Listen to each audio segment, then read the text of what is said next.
As you can see, starting now, the film begins with this faded transition, introducing a long establishing shot of my female protagonist. Although there is the Pretty Reckless's Heaven Knows soundtrack on the film, I have turned this down in order for you to hear my voice, but actually watching the film, the soundtrack is 100% audible. When I have taken this soundtrack from youtube.com as it was loud and clear.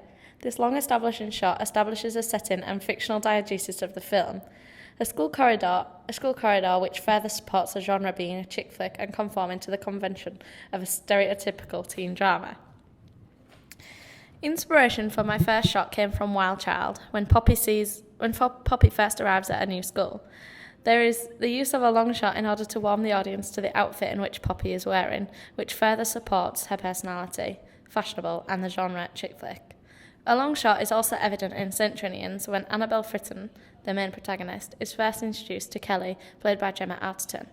Again, a long shot has been used here in order to portray the outfit in which Kelly is wearing: short skirt, high heels, tight white shirt, and a loose tie, which further reinforces her personality and the reputation of the school to the audience. When we then cut to an over-the-shoulder shot from the point of view of the victim. This shot was shot at my college, White College, in the Oak Building corridor. I chose to feature lockers in this shot to straight away connote that this is a chick flick set in a college and school. As you can see, I have chosen to dress both my actresses in white shirts and black trousers and skirts, in order to also reinforce that this is a chick flick drama. Next, there is the cut to another over-the-shoulder shot from the point of view of the bully. This helps the audience understand the differences between the bully and the victim. I have dressed the victim in a similar outfit to the bully, however she is wearing a skirt and glasses. Glasses are a common convention of a nerd and geek. Therefore, I decided glasses would really enhance that my victim is a conventional victim, as she is seen as a nerd and geek. The shot-reverse shot pattern continues through the conversation to help the audience comprehend the narrative. This is a convention of any television film. Next, there is the use of a medium-long shot when the head teacher comes running in. Through the use of costume mise-en-scene, it is evident this character is the head teacher as he is wearing a smart blazer with smart shirt and shoes.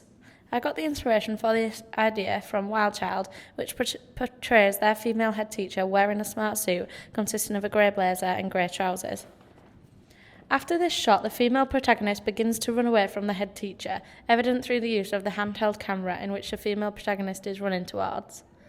By choosing to use a handheld camera, this really gave the audience the impression that they were involved in the chase.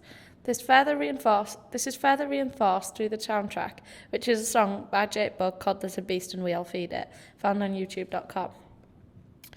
A fade transition edit is evident in this film when the female protagonist has run round the corner and the two male characters are introduced to the audience.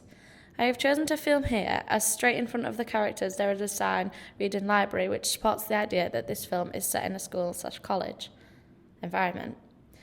Through costume mise-en-scene, one of the male characters is wearing a white shirt with a black tie connoting he is a pupil at the school, whereas the other male character is wearing a rucksack, also suggesting the same.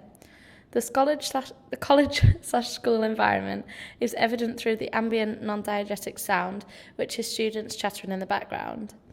This is further reinforced through the use of dialogue in which the two male characters speak, consisting of a conversation about incomplete homework for a maths class.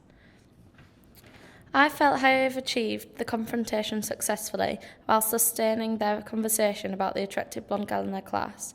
I featured a slow-motion shot of her running into one of the male characters. This conveyed they previously felt an attraction towards each other. In this sense, I feel I am conforming to the conventions of a typical chick flick by featuring a love story element. I have again incorporated the reverse shot pattern to support a conventional conversation between the male protagonist and the female protagonist. I am disappointed with the ending of this film as it suddenly cuts off. Initially, I planned to fade to black, however, when I was exporting the film, I accidentally missed the ending, only realising after submission. On the other hand, I feel this does not jeopardise my final grade massively.